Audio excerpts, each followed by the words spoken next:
ವಾಣಿಜ್ಯ ನಗರಿ ಹುಬ್ಬಳ್ಳಿ ಬಂದ್ ಯಶಸ್ವಿ, ವಿವಿಧ ಸಂಘಟನೆಗಳಿಂದ ಪ್ರತಿಭಟನೆ. ಕೇಂದ್ರ ಗೃಹ ಸಚಿವ ಅಮಿತ್ ಶಾ ಹೇಳಿಕೆಯನ್ನು ಖಂಡಿಸಿ ಇಂದು ದಲಿತ ಸಂಘಟನೆಗಳು ಹುಬ್ಬಳ್ಳಿ ಬಂದ್ಗೆ ಕರೆ ನೀಡಿದ್ವು. ಬೆಳಗಿನ ಜಾವ ಬಂದ್ ಯಶಸ್ವಿಯಾಯಿತು. ಇಲ್ಲಿನ ಚೆನ್ನಮ್ಮ ವೃತ್ತ ಸೇರಿದಂತೆ ಅಂಗಡಿ ಮುಂಗಟ್ಟುಗಳು ಸಂಪೂರ್ಣವಾಗಿ ಬಂದ್ ಆಗಿದ್ವು. ಸಾರಿಗೆ, ಆಟೋ ಸಂಚಾರ ಕೂಡ ಬಂದ್ ಆಗಿತ್ತು. ಈ ಹಿನ್ನೆಲೆಯಲ್ಲಿ ಅನೇಕ ಪ್ರಯಾಣಿಕರು ರೈಲು ನಿಲ್ದಾಣದಿಂದ ತಮ್ಮ ಮನೆಗೆ ಹೋಗೋದಕ್ಕೆ ನರಳಾಡಿದ್ರು. ನಗರದ ಕೆಲವೆಡೆ ದಲಿತ ಸಂಘಟನೆಗಳ ಮುಖಂಡರು ರಸ್ತೆ ತಡೆ ಮಾಡಿ ಅಮಿತ್ ಶಾ ಅವರ ಪ್ರತಿಕೃತಿಯನ್ನು ದಹಿಸಿ ಆಕ್ರೋಶ ಹೊರಹಾಕಿದ್ರು. ದಲಿತ ಸಂಘಟನೆಗಳು ನೀಡಿದ ಪ್ರತಿಭಟನೆಗೆ ಕಾಂಗ್ರೆಸ್ ಸಹ ಬೆಂಬಲ ನೀಡಿದ್ದು, ಚೆನ್ನಮ್ಮ ವೃತ್ತದಲ್ಲಿ ನಡೆದ ಪ್ರತಿಭಟನೆಯಲ್ಲಿ ಕಾಂಗ್ರೆಸ್ ಶಾಸಕ ಪ್ರಸಾದ್ ಅಬ್ಬಯ್ಯ ಕೂಡ ಪಾಲ್ಗೊಂಡಿದ್ರು. ಇನ್ನು ಹುಬ್ಬಳ್ಳಿ ಧಾರವಾಡ ಬಂದ್ಗೆ ಕರೆ ನೀಡಿರುವ ಹಿನ್ನೆಲೆಯಲ್ಲಿ ರಾತ್ರಿಯಿಂದಲೇ ಅಧಿಕಾರಿಗಳು ನಿಯೋಜನೆಗೊಂಡಿದ್ರು. ಹುಬ್ಬಳ್ಳಿ ಧಾರವಾಡ ಪೊಲೀಸ್ ಆಯುಕ್ತ ಈ ಸಂದರ್ಭದಲ್ಲಿ ಆಯುಕ್ತರು ಮಾತನಾಡಿದರು. 2,000ಕ್ಕೂ ಹೆಚ್ಚು ಪೊಲೀಸ್ ಹಾಗೂ ಗೃಹ ರಕ್ಷಕ ಸಿಬ್ಬಂದಿಗಳನ್ನು ನೇಮಿಸಲಾಗಿದೆ ಮತ್ತು ಹೇಳಿದರು. ಶಶಿಕುಮಾರ್ ಅವರು ತಿಳಿಸಿದರು. ನಗರದ ಚೆನ್ನಮ್ಮ ವೃತ್ತದಲ್ಲಿ ಅವರು ಸುದ್ದಿಗಾರರೊಂದಿಗೆ ಮಾತನಾಡಿದರು. ಬಲವಂತದ ಮುಷ್ಕರಕ್ಕೆ ಅನುಮತಿ ನೀಡಿಲ್ಲ. ಇದುವರೆಗೂ ಯಾವುದೇ ಅಹಿತಕರ ಘಟನೆ ನಡೆದಿಲ್ಲ. ಪ್ರತಿಭಟನಾಕಾರರು ಶಾಂತಿಯುತವಾಗಿ ಪ್ರತಿಭಟನೆ ಮಾಡುತ್ತಿದ್ದಾರೆ. ಎಲ್ಲ ಪ್ರತಿಭಟನಾಕಾರರು ಚೆನ್ನಮ್ಮ ವೃತ್ತದ ಬಳಿ ಜಮಾಯಿಸಿದ್ದು, ಹೀಗಾಗಿ ಚೆನ್ನಮ್ಮ ವೃತ್ತಕ್ಕೆ ಸಂಪರ್ಕ ಕಲ್ಪಿಸುವ ರಸ್ತೆಗಳಲ್ಲಿ ಬ್ಯಾರಿಕೇಡ್ಗಳನ್ನು ಹಾಕಲಾಗಿದೆ. ಬಲವಂತದ ಮುಚ್ಚುವಿಕೆಗೆ ಒತ್ತು ನೀಡಲಾಗಿಲ್ಲ ಅಂತ ತಿಳಿಸಿದರು. ವರದಿ ಪ್ರಕಾಶ್ ಉತ್ಪದ್, ಮಹಾಯುದ್ಧ ನ್ಯೂಸ್, ಧಾರವಾಡ.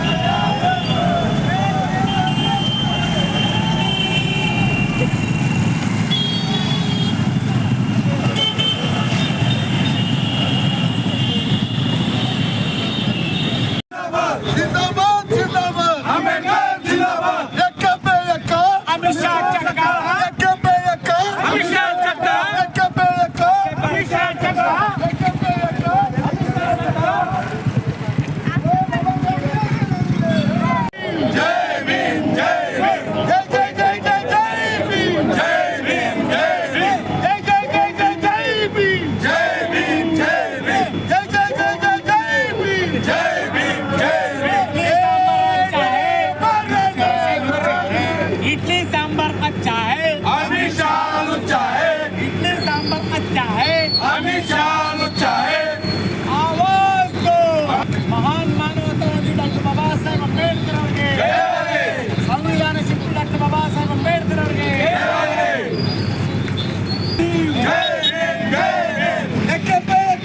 ಅಮಿತ್ ಶಾ ಚಕ್ರ, अमित शाह चक्रा, अमित शाह चक्रा, इडली सांबर अच्छा है, अमित शाह लुच्चा है, इडली सांबर अच्छा है, अमित शाह लुच्चा है, इडली सांबर अच्छा है. अमित शाह लुच्चा है. ಗಡ್ಡಿ ಬಗ್ಗೆ ಭಕ್ತರೋಣ, अमित शाह सोकरोड़, ಗಡ್ಡಿ ಬಗ್ಗೆ ಭಕ್ತರೋಣ. अमित शाह सोकरोड़.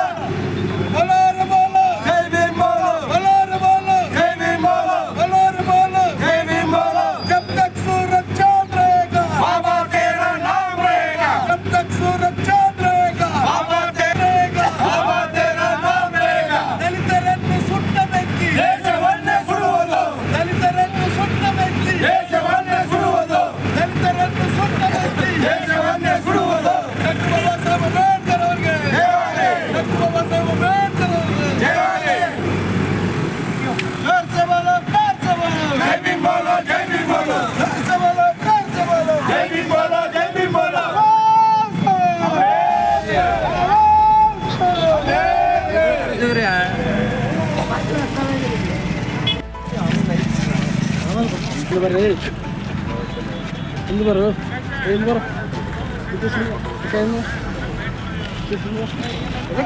ಇಲ್ಲ ಇವ್ರು ತಲೆ ಬರ್ತಿತ್ತು. ಇಲ್ಲ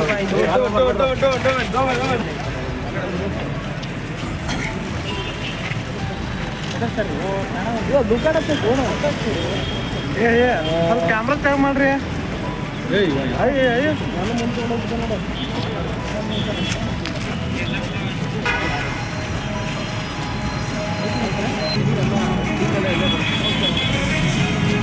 ಇಲ್ಲಿ ಬರ್ರಿ, ಈಗ ಇಲ್ಲಿ ಬರ್ರಿ, ಈಗ ಏನು ಬರ್ರಿ, ಈಗ ಇಲ್ಲಿ ಬರ್ರಿ.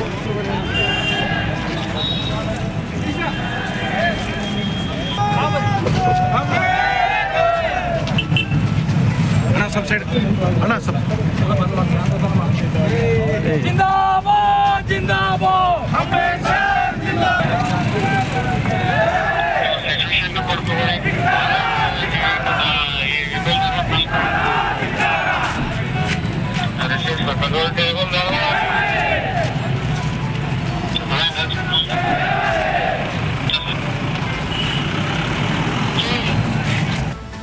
ಈ ದಿನ ಹುಬ್ಬಳ್ಳಿ ಧಾರವಾಡ ಅವಳಿ ನಗರದಲ್ಲಿ ವಿವಿಧ ದಲಿತ ಪರ ಸಂಘಟನೆಗಳು ಸೇರಿದಂತೆ ಹಲವಾರು ಸಂಘಟನೆಗಳು ಪ್ರತಿಭಟನೆ ಮತ್ತು ಹೋರಾಟಕ್ಕೆ ಕರೆ ನೀಡಿದ್ದಾವೆ. ಇದರ ಹಿನ್ನೆಲೆಯಲ್ಲಿ ನಿನ್ನೆ ರಾತ್ರಿಯಿಂದನೂ ನಮ್ಮ ಅಧಿಕಾರಿ ಸಿಬ್ಬಂದಿಗಳ ನಿಯೋಜನೆ ಆಗಿದೆ. ಸುಮಾರು 2,000ಕ್ಕೂ ಹೆಚ್ಚು ಅಧಿಕಾರಿ ಸಿಬ್ಬಂದಿಗಳು, ಹೋಮ್ ಗಾರ್ಡ್ಸು, KSRP, CR ಸೇರಿದಂತೆ ಒಂದು ಸುಸಜ್ಜಿತ ಬಂದೋಬಸ್ತ್ ವ್ಯವಸ್ಥೆಯನ್ನು ಮಾಡಲಾಗಿದೆ.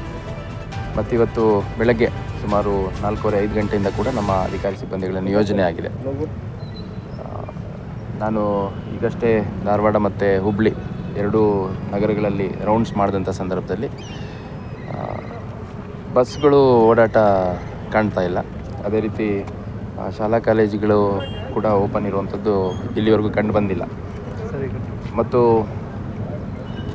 ಆಯೋಜಕರೇನಿದ್ದಾರೆ ಪ್ರತಿಭಟನೆ ಮಾಡ್ತಾ ಇರುವಂಥವರು ಶಾಂತಿಯುತವಾಗಿ ಮತ್ತು ಸ್ವಯಂ ಪ್ರೇರಿತವಾಗಿ ಪ್ರತಿಭಟನೆ ಮಾಡೋದಾಗಿ ನಮಗೆ ಭರವಸೆ ನೀಡಿದ್ದಾರೆ. ಆ ಪ್ರಕಾರ ನಡ್ಕೊತಿದ್ದಾರೆ. ಬಂದಿಲ್ಲ ಸರ್, ಯಾವುದೇ ಅಹಿತಕರ ಘಟನೆ ಇಲ್ಲಿವರೆಗೂ ಯಾವುದೂ ಅಹಿತಕರ ಘಟನೆ ನಡೆದಿಲ್ಲ. ಮತ್ತು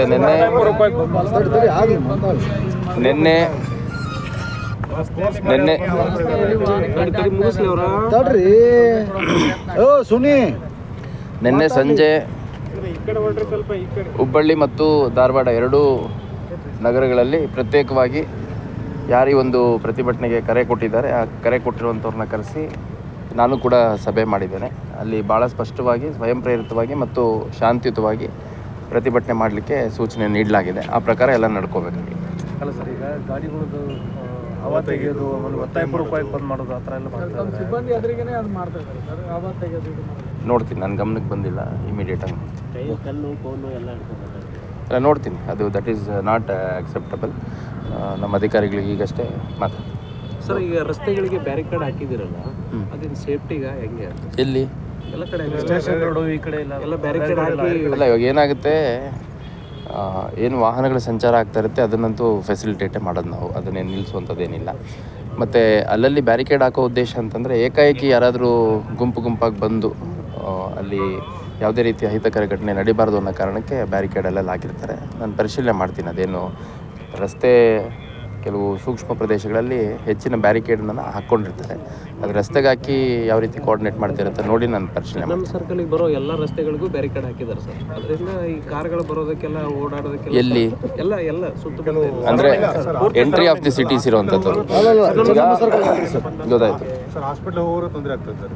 ಈಗ ನಗರದ 7-8 ಎಂಟ್ರಿ ರೋಡ್ಸ್ ಏನಿದ್ದಾವೆ ಅಲ್ಲಿ ಕೂಡ ನಾವು ಬ್ಯಾರಿಕೇಡ್ ಹಾಕ್ಕೊಂಡು ಬೆಳಗ್ಗೆಯಿಂದ ರೆಗ್ಯುಲೇಟ್ ಮಾಡೋವಂಥ ಕೆಲಸ ಮಾಡ್ತಾಯಿದ್ದೀವಿ. ಯಾಕಂದರೆ ಬಸ್ಗಳು ಹೊರಗಡೆಯಿಂದ ಬರ್ತಾ ಇರ್ತವೆ. ಅಂಥ ಸಂದರ್ಭದಲ್ಲಿ ಯಾರು ಪ್ರತಿಭಟನೆಕಾರರು ಬಸ್ಗಳಿಗೆ ತೊಂದರೆ ಕೊಡುವಂಥದ್ದು ಅದು ಯಾವುದು ಆಗಬಾರ್ದು ಅನ್ನೋ ಕಾರಣಕ್ಕೆ ಅಲ್ಲಿ ಬ್ಯಾರಿಕೇಡ್ ಹಾಕ್ಕೊಂಡಿರೋಂಥದ್ದು ಒಂದು ಕಡೆ. ಆದರೆ ಚೆನ್ನಮ್ಮ ಸರ್ಕಲ್ ಹತ್ರ ಇವತ್ತಿಂದು ಹುಬ್ಬಳ್ಳಿ ಕಾರ್ಯಕ್ರಮ ಏನಿದೆ, ಇವ್ರ ಪ್ರತಿಭಟನೆದು ಸಮಾರೋಪ ಕಾರ್ಯಕ್ರಮ ಇಲ್ಲಿರುತ್ತೆ, ಹಂಗಾಗಿ ಹಾಕ್ಕೊಂಡಿದ್ದಾರೆ. ನಾನು ನೋಡ್ತೀನಿ, ಅದರಿಂದ ಯಾವುದೋ ಸಾರ್ವಜನಿಕರಿಗೆ ತೊಂದರೆ ಆಗದ ರೀತಿಯಲ್ಲಿ ನಾವು ಫೆಸಿಲಿಟೇಟ್ ಮಾಡ್ತೀವಿ. ಅದನ್ನು ನೋಡ್ತೀನಿ, ಪರಿಶೀಲನೆ ಮಾಡ್ತೀನಿ. ಈಗ ಆಯೋಜಕರಿಗೂ ಕೂಡ ಭಾಳ ಸ್ಪಷ್ಟವಾದ ಸೂಚನೆ ನೀಡಲಾಗಿದೆ. ಯಾವುದೇ ಎಸೆನ್ಷಿಯಲ್ ಸರ್ವಿಸಸ್ ಆಗಲಿ, ಯಾವುದೇ ಒತ್ತಾಯಪೂರ್ವಕವಾಗಿ ಬಂದ್ ಮಾಡಿಸೋದಾಗಲಿ ಮಾಡಬಾರ್ದು ಅಂತ. ಎಲ್ಲಾದರೂ ಆ ಥರ ಘಟನೆ ನಡೆದಿದ್ದರೆ ಅದ್ರ ಬಗ್ಗೆ ಅಗತ್ಯ ಕ್ರಮ ಕೈಗೊಳ್ಳಿ. Thank you sir.